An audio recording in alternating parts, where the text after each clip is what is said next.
And welcome to the Not Oddity Archive, the show that comes up with all sorts of great ideas for holiday specials, only to watch them crash and burn one by one. So here's the thing. Initially, I was going to carry on something of an unintentional Halloween tradition around here, and that is to discuss an album put out by Hallmark, the greeting card company. And I've had this lying around since last year, but I only just listened to it in the last few days, and it is Halloween Sounds. How cute. But as it turns out, this is just a very poor, partial reissue of the one we discussed last year. And when I say partial, I mean they removed the song covers, I guess because they didn't want to pay the royalties, and they just took the sound effects part and just looped it over and over again until they filled out the running time of the tape. Why didn't you wear a mask? Oh. Excuse me, I guess you did.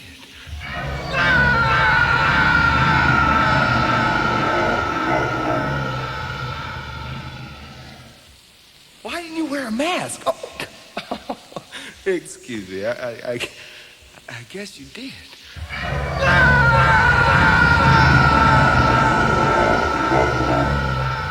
But then I figured, no big deal. I've had this VHS tape lying around for a while now, and it'll be a nice change of pace for us. This is an arts and crafts sort of tape, and it's basically to teach you how to make your own little cheap home haunted house. And unlike the price tag on the cover here, the cost of materials, let's just say the projects here are a little overambitious for a short archive video. First thing that we're going to show you how to do is to create a really spooky graveyard, and how to do it inexpensively. The only tools that you'll need to create this graveyard is a utility knife, a paintbrush, a handsaw, and a magic marker. The only materials that you need to create a graveyard: sheets of styrofoam, can of gray paint, can of black paint, a spray can of black paint, and wood. And so I suppose we ought to do that hyper-commercial, hyper-nostalgic thing. Huh? I guess it's kind of been a long time coming. So anyway, there will be absolutely no surprises here, but I guess there's a bit of a surprise in that a lot of this stuff I actually never had a copy of growing up. It's only been in the years since.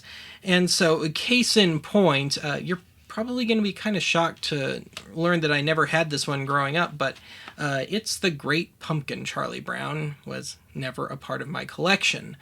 And I love this thing. Don't get me wrong, but I would just watch it on TV every year, and I didn't think a thing of it.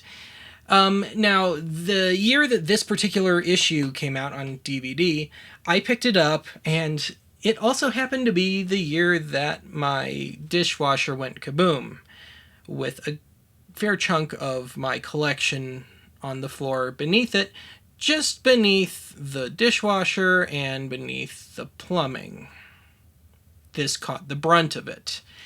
And as such, it has not held up too good. In fact, I can't even play the disc. It's totally water damaged.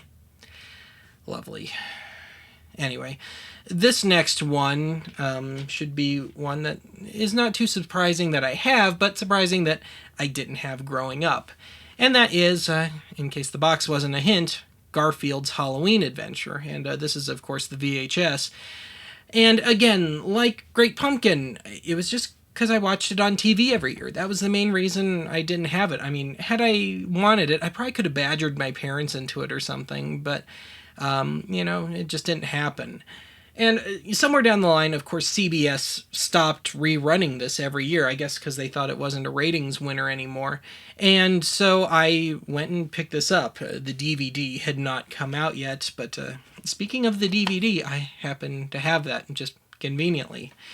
Anyway, a weird story about this one. You know when you're a kid and you have your favorite movies and books and stuff, and you're into it, you read it over and over again, you watch it over and over again. Well, my weird grade school brain apparently built something up that wasn't really here, because I could have sworn to God that there was a scene towards the end. If you've never seen this before, you probably should. Garfield and Odie go out trick-or-treating, and Garfield, of course, gets greedy. They find themselves at a distant house, which turns out to be haunted, and they meet some ghosts. And here's where my brain goes a little haywire. I could have sworn to God that there was another scene after you think everything's all done and everybody's all happy and Garfield and Odie have made it home. They're about to walk in the front door, and the ghosts have caught up with them for that one last scare. As it turns out, I kind of built that up in my mind after reading the book version of this one too many times. Of course, my book version has gone missing. It's such a happy time for me. I always get my head up my ass this time of year. I apologize. Anyway, this next one is slightly more obscure, but it's still fairly well known. And it's not really a Halloween thing per se, but it's got the spook factor, and it is Don Knotts in The Ghost and Mr. Chicken.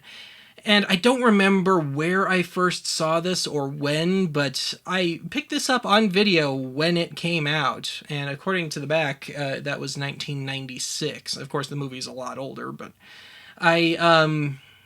this is kind of a movie that I don't think the younger generation would like. These days with this everybody gets a trophy sort of mentality, watching Don Knotts getting picked on throughout most of the movie is probably something that they just wouldn't take too kindly to. And not only that, it's kind of slow, especially by today's standards.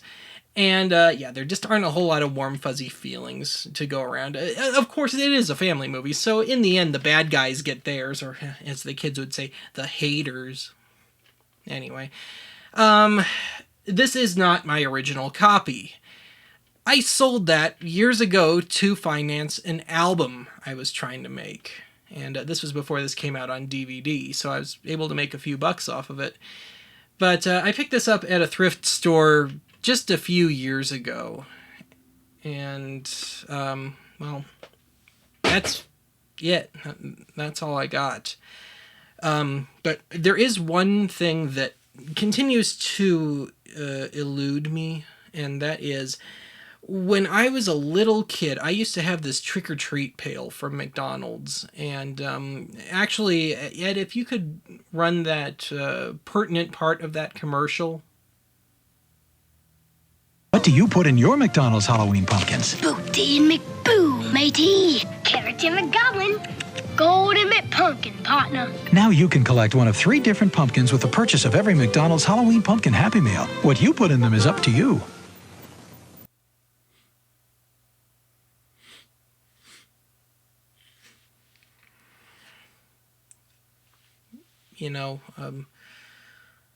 Year after year, I've just trudged along, trying to rebuild this time in my life that, for the most part, didn't even really exist.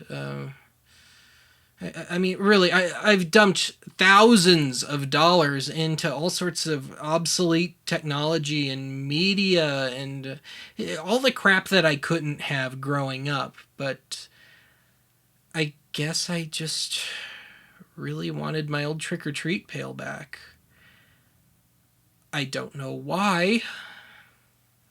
It's kind of funny, I guess it's not what you couldn't have growing up, it's what you did have, and it's about hanging on to those important, special things, which, unfortunately, I think most of us don't have the foresight to hang on to.